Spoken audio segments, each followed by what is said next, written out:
my gosh, do you remember when we made it to the top 4 of Drag Survivor? I do. It was quite crazy. It really was.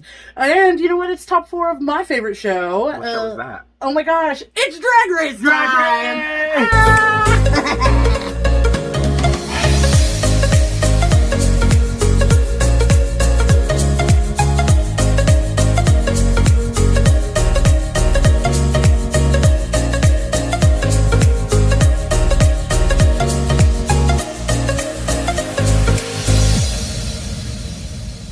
Hello, everybody. Thank you so much for tuning in. My special guest today is my Season 4 Drag Survivor and All-Stars sister, Karmella Uchawi. Hi, how are we doing?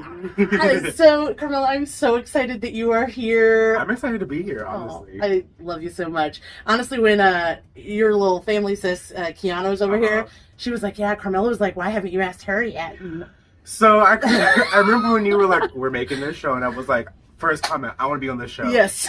And then you had Kiana first, and I was like, I'm the more important sister. Yeah, so it's because as things go on, I mean, we are in the final stretch. We're saving the best for last. Hello. So tell us where everybody can find you. What are you doing? What's your life about? Well, I am a bearded queen, as we can see, but you know, she hides it well. I perform here in Kansas City. Like I said, we did Survivor together.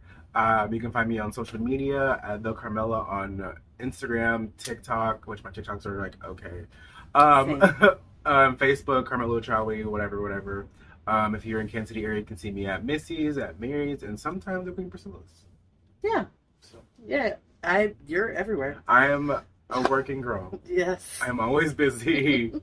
That is awesome. I'm excited though. Yeah. Well, welcome. Thank you so much for being here. We got the Final 4 episode. Final 4 is getting juicy. Yes. And yeah, I was going to say, let's get right into it. So yeah. You ready to get into it? Let's jump on in. Let's do it. So we walk into the workroom after Miss Olivia has left. Oh, poor Olivia. I know. She was like really good. I was like kind of rooting for her. She had like early challenge wins, but you know, usually that always gets people in trouble. Once they have early challenge wins and like nothing else after, people are like, oh, like where are the rest of their wins at? Yeah.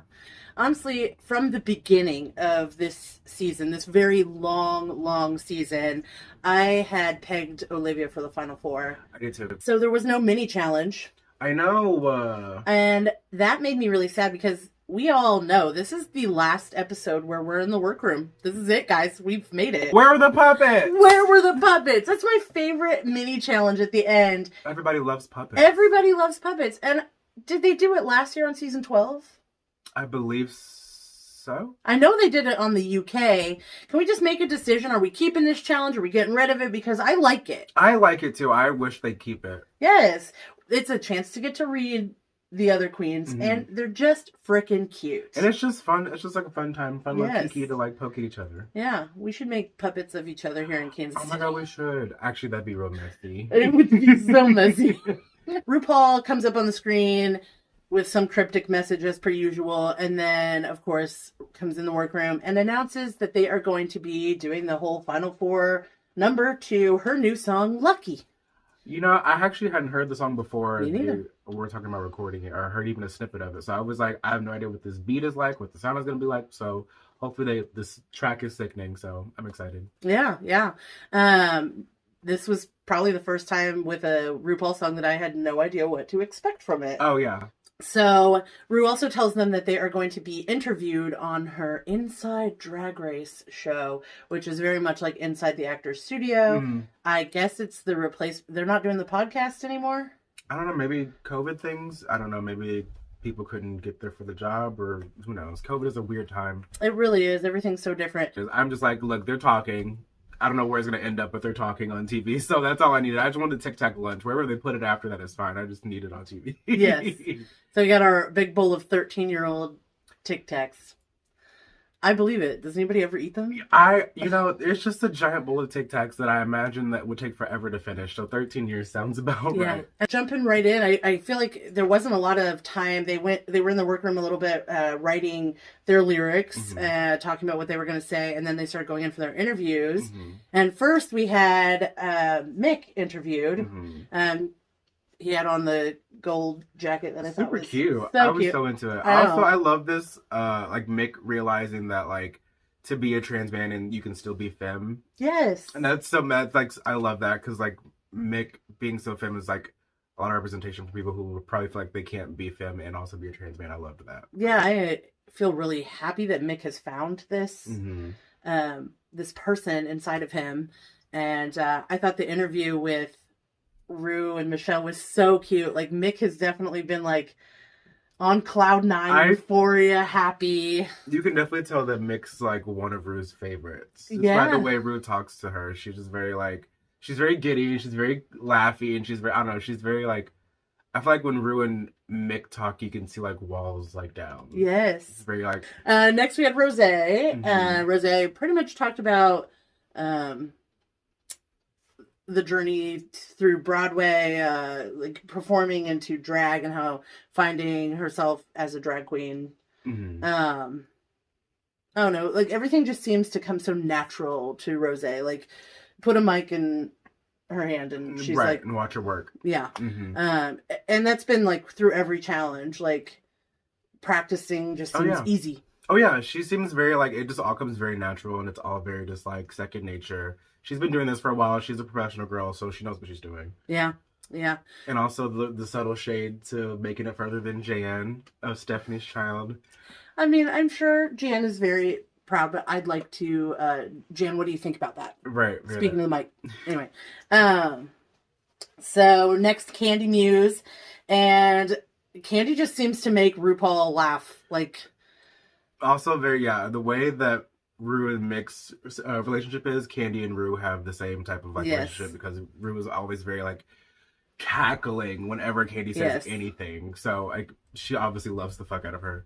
Yeah, I feel like there was a moment in the show, like I still feel like that double save that everybody thought was not worth a double save, where Rue kept Candy because it was Candy versus Simone. Yeah. And neither one of them could go home. And they did, I think, do the worst in that challenge, but I don't think it was necessarily like the lip sync during that saved them. I think it was just Rue's personal Rue was like, I can't, neither one of these queens deserve to leave.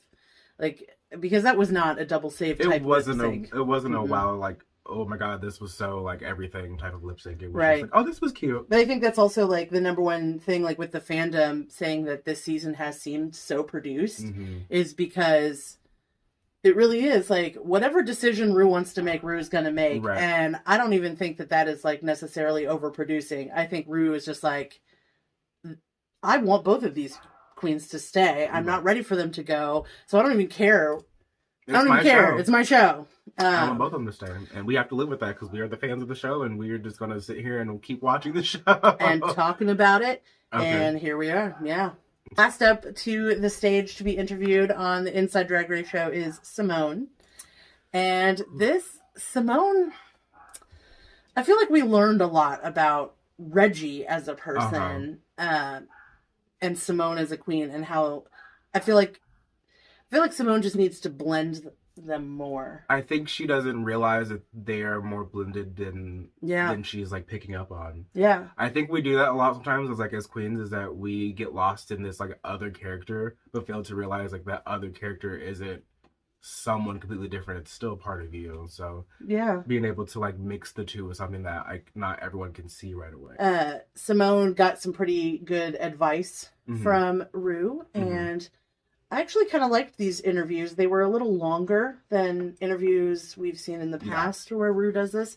So I felt like, same with this whole season, we've really gotten to know these queens more than we typically have the opportunity. It was a longer season. It was a much longer season. We had a lot of time with these girls. We have, which is why ultimately I can see all of them, but Candy, I can see all of them winning. Yeah. So now it's time to get into the dance choreography practice session with Jamal. Jamal Sims. Jamal. Very gorgeous Jamal Sims. Yes. That's the first thing I thought of. I was like, this guy does not know how to cover up like the chest tattoos. He's always like showing off like, I mean, he can keep showing it off. I don't want him to cover it up, but it's like, okay. Yeah. He's very cute. He knows what he's doing. Yeah. Yeah. It's very good. Obviously, they each take turns practicing their little dances. I did think Mick looked like that Tina from Bob's Burgers or whatever. Back pop. Yeah. Candy seemed absolutely fine picking up the choreography. Rosé, of course, looked way too professional. Girl, everything... What annoys me about Rosé is when she does things with the utmost, like... authority. Yes. She's like, I'm that bitch. I know I can do it. So I'm gonna like, even rehearsal, I'm gonna show you that I do this shit with ease. And it's like, right. Okay, girl, we get it. You're good at everything. Like, right. We go back into the workroom. We're getting ready for like the final time. We're getting ready. It's like the end already. How high can you go? Nope, I can't. No, we're never gonna try that. You're not gonna do that to me on camera. Getting ready in the workroom, and they kind of just talk about their workroom journeys, like where they started. And I think the longest conversation is how they all tell Rosé, like, "Oh, when you first got here, I was like, oh, the first impressions." Yeah, first impressions of each other. I mean, I think when I first saw all of them, I immediately pegged Simone as a top contender. Yeah. Candy, I had known prior to Drag Race, so I was like, oh, okay, like, not like I worked with her like I knew her, but like I had seen her through Instagram and stuff. Right. But I expected like her to be a great personality. I didn't expect her to like be here. It doesn't surprise me. But like, if you asked me prior to the season, it wouldn't surprise me that she was in top 4. But I will say, the journey to top 4 has been great to watch. Yeah. Is that the word I want to use? Yeah. I feel like all 4 of them have had very different Drag Race journeys. I mean, Rosé started out in the pork chop lounge. Like, she was not one of the winning queens. The only pork chop queen to make it this far, actually. Rosé, I think she started out kind of like down here, and her trajectory has like brought her up here. Simone started out up here and has kind of gone, you know.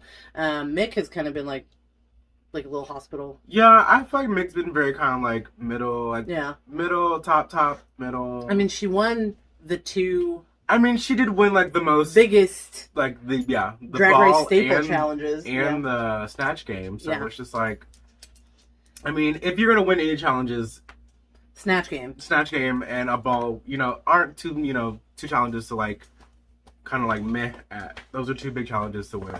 So yeah, then I guess they talk about their workroom journey, and then it's time. It's time. Time to get on into it. It's runway time. Runway. Let's go. Bring it to the runway. Runway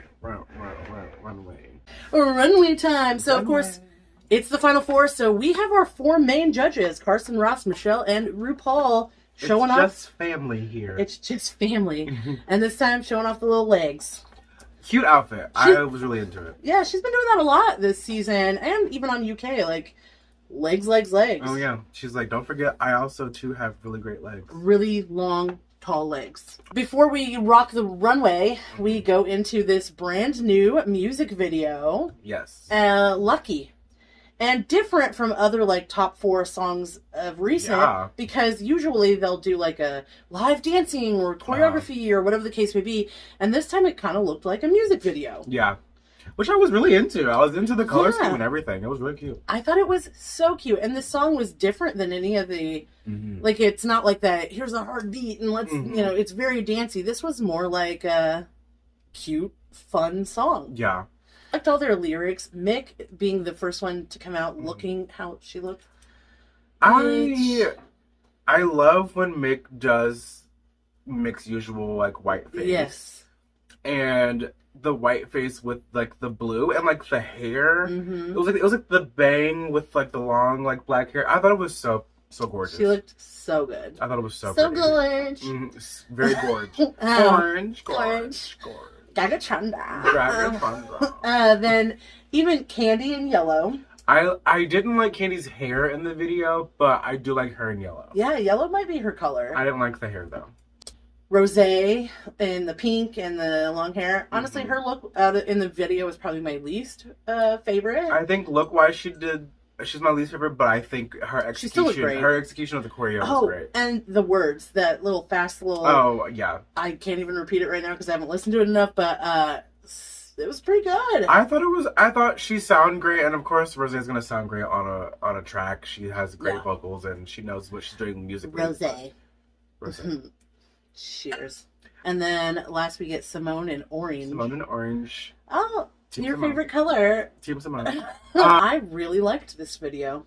In comparison to the other like top 4 videos, I'm not mad about it. Yeah. I still can't get congratulations. Yeah. That's been in my head the whole time. But I'm definitely putting this in my rotation of RuPaul songs. This one and that one and Bing Bang Bong. Sing Sang Song. Why'd you have to do that? Ding Dang Dong. UK. And today's runway theme is drag excellence. Drag excellence. The best you've got. This is what you've been waiting for. Saving it for the final top 4. Tier drag, bitch. You better bring me the looks. 4.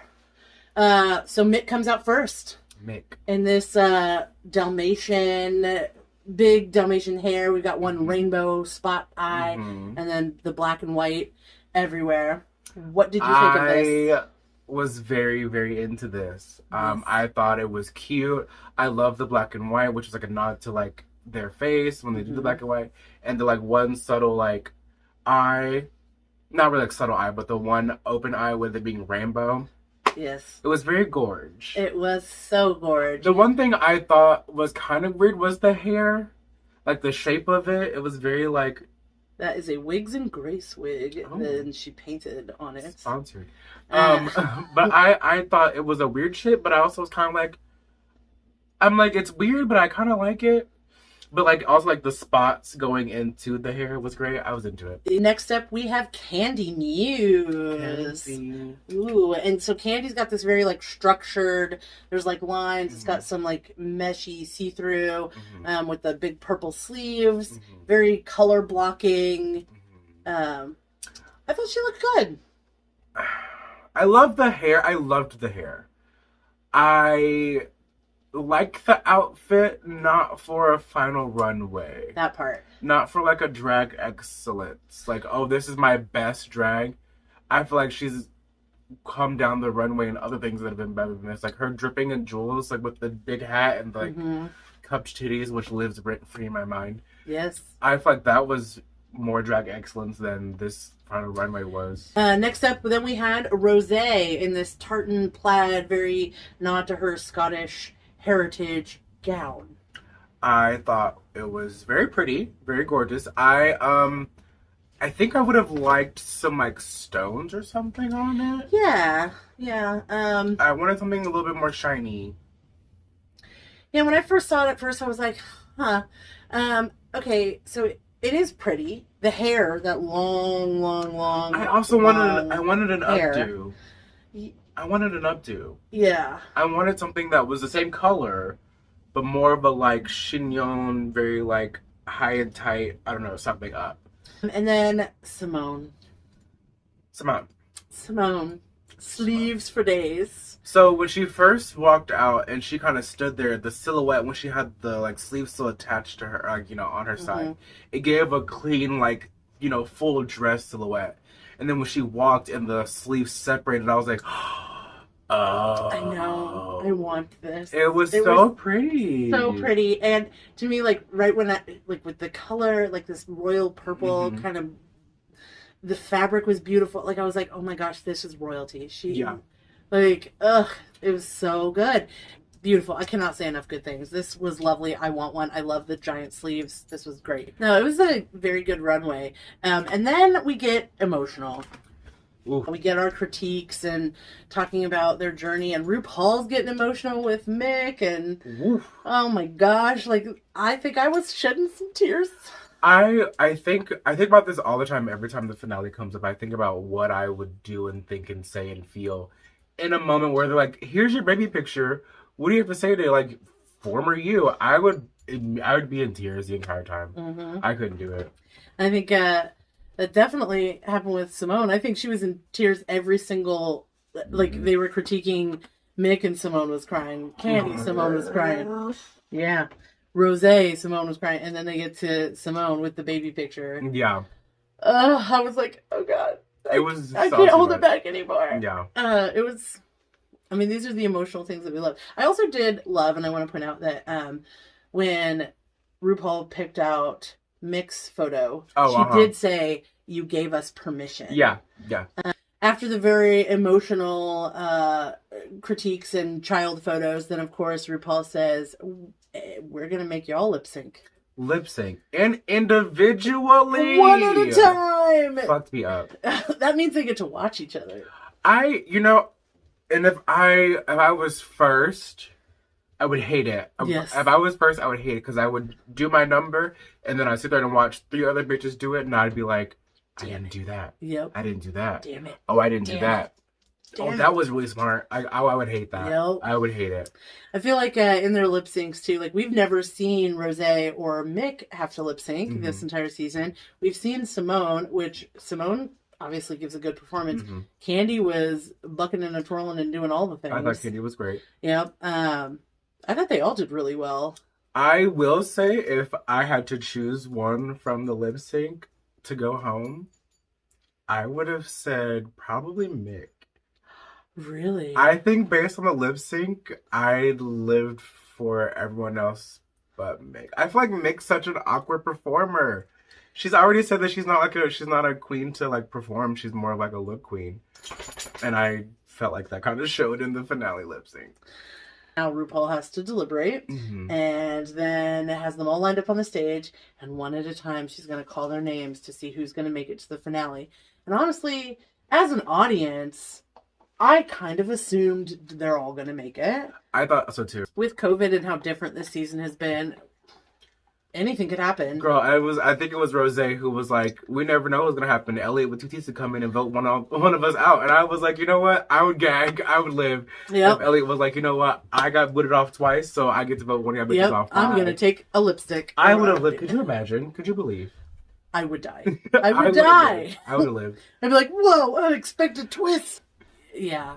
I don't know. So RuPaul's calling all their names. She does her classic little RuPaul, gotta gag them a little bit, so calls Got Mick forward, calls Candy forward, calls Rosé forward, and then pauses. Pause for dramatic effect, bitch. Simone. So I was like, there's no way you're getting rid of Simone. No. There's no way. No. God, the world would be throwing televisions. Girl. Like, no, I would riot. So yeah, now the world gets to decide, whose team are you on? Team Got Mick, Team Candy Muse, Team Rosé, or Team Simone? We have a final four. That is it. So whose team are you on? It's Team Simone for me. I a close second I would say Rosé, but Team Simone. Actually, no, close second I would say Mick. Yeah, mine. I have been Team Simone almost this entire season, and then I was like, but I can also see it being Rosé, and then I was like, but also like if Mick won, it would be the most. Yeah. That would be so iconic. We've never had a trans winner ever. Yeah, and especially like a trans man who does drag. Right. I mean. Also, that would speak so much to the world. I am very much Team Mick now. Team Got Mick, but also Team Simone. Fair. I'll take any of the three, honestly. Yeah. I wouldn't be mad if Rosé won. I wouldn't be mad if Mick won, but I want Simone to win. They got champagne also. So all season long they've been drinking bubbly and like we assume it's bubbly in a little RuPaul's koozie thing. And this time they had champagne. Yay! So they're trying to get what? Drunk. Yes. Final four, baby. Right. They read their little message aloud in their half drag at the end. But that is a wrap on the workroom for season 13. That is a wrap, y'all. That's it. Oh, it's kind of sad. Yeah. So that is it. Thank you for watching. I've got 2 more episodes left. So, of course, if you want to know about when those are posted, click that little notification bell. I appreciate all of the comments, likes, the subscriptions. And the best thing with commenting is we have trivia every single time. And this week's trivia is, so this is a backdrop. A lot of people have been like, oh, I thought you green screen. No, it's a backdrop. And guess what? I have another one. For you. For you. Oh my gosh, I'm saving the best prizes for the end. So, girl. If you want to win your own wall art of the main stage of RuPaul's Drag Race, then answer this trivia question correctly. Are you ready? I'm ready. Are y'all ready? Are y'all ready? Let's do it. Which season had a top 4 whose initials spelled A, B, C, and D? And what were the queens' names? Answer below. Win a prize. Prizes. Woo. Thank you so much for being here, Karmella. Thank you for having me. It's been quite great, honestly. Oh, you honestly, too, you have no idea how much I absolutely love and adore you. Oh, I love you. We did season 4 of Drag Survivor here locally together, and I don't know, that's like that's a connection that we'll always have. It's a season forever, full circle moment where we were doing a show, and now here we are on your show. Talking about the top 4. Talking about top 4. Hello. It's only apropos. Oh my gosh. And I am so proud of you. You've come from baby queen to here. You know, I'm just a little small town girl with big girl dreams. I'm proud of you. This is a great show. I've seen many episodes, and like, I think that you're really doing your thing, and I feel like this should take off immediately. She's funny, she's beautiful, and she's talented. That's a good review. Thank you so much. I couldn't say it any better. Please, all the follows and everything will be in the description below. I appreciate you all being here. And as always, peace out. Love you lots.